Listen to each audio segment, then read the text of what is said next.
We're going to take a look at a report from Viridian Deal Tracker to kind of give us an idea about where the money is flowing, transactional analysis, the deal trackers, the M&As, and kind of give us a better understanding of how money is flowing and where it's going to. Is it producers or processors, retailers, ancillary, all of that coming up.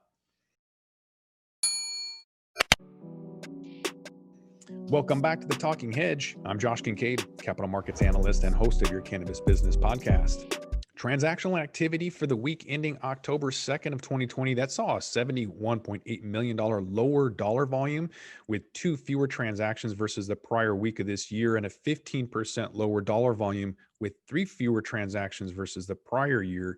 So tracking 5 capital raise transactions totaling $59.8 million versus 8 totaling $70 million during the same week of 2019.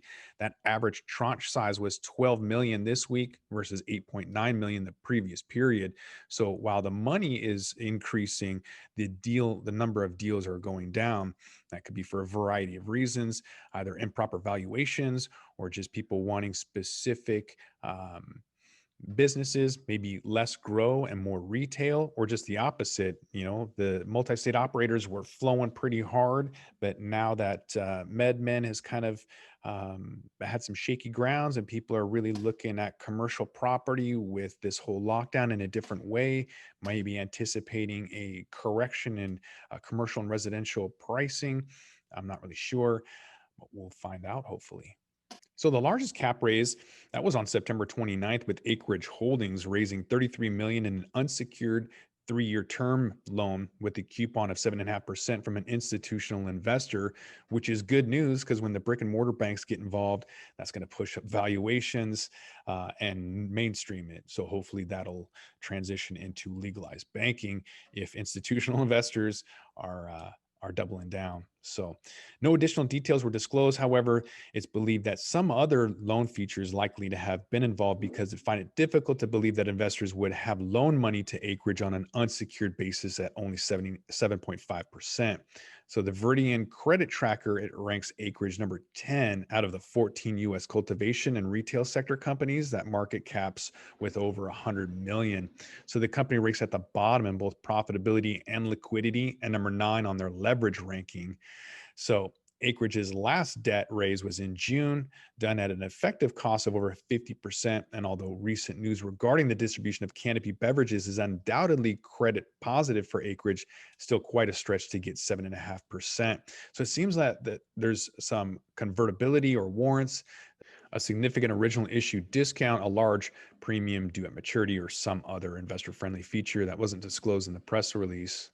Looking at public versus private cap raises, 4 of the week's 5 capital raises were closed by public companies so far in 2020. So the public companies have accounted for 80% of all of the capital raises versus 66% for the same period last year.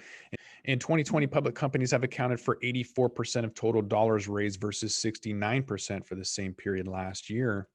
Of the 4 public company capital raises, all are listed in Canada, and 3 are also trading on other markets. So equity versus debt raises, equity-based capital raises accounted for 2 of the week's 6 capital raises and accounted for only 6% of funds raised. Not a very good sign if you look at it, because if you're only going to be taking debt, that means that people are going to want some kind of collateral, property, plant, equipment, versus equity is going to be a good indicator for somebody who is more risk tolerant versus risk averse, going to take debt. So kind of in line with this year and what's going on, people are looking at the stock prices, kind of wondering what's going to be happening and maybe not wanting to take as much risk.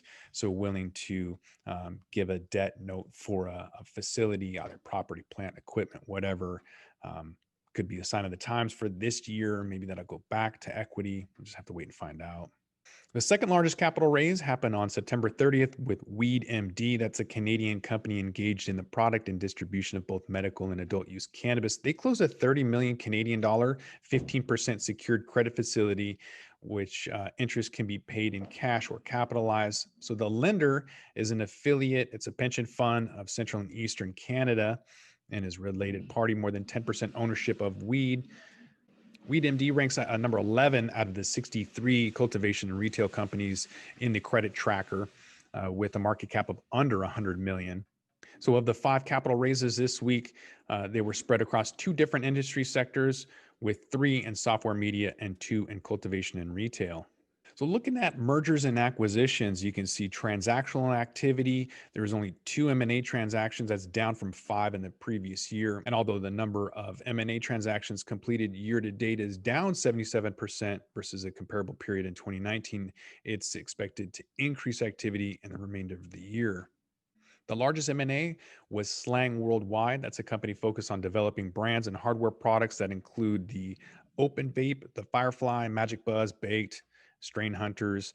So it closed this acquisition of Oregon-based LBA Global Corp and its Lunchbox Alchemy brand portfolio, which is a top-selling edible brand in the state. So the acquisition adds extraction, manufacturing, and distribution capabilities that Slang expects will add gross profits in what's considered a core market. The transaction consisted of 23.9 million shares of Slang valued at 2.2 million on the transaction date. So public versus private, both of the week's transactions were made by public companies. Again, so year to date, 92% of the M&As were closed have been made by public companies. That's up from 71% last year.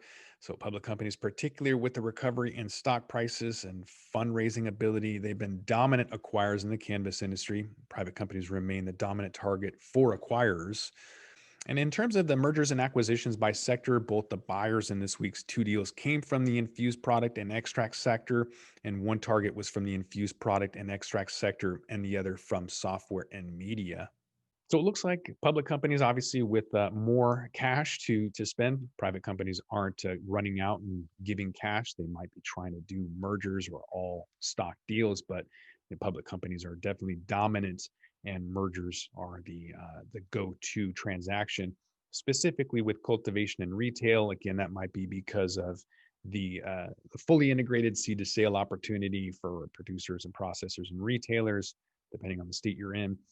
And also the collateral behind that. So it's easier to have a storefront in a city, maybe more advantageous or more lucrative for these investors rather than a farm in the middle of nowhere producing a crop that's really just a commodity.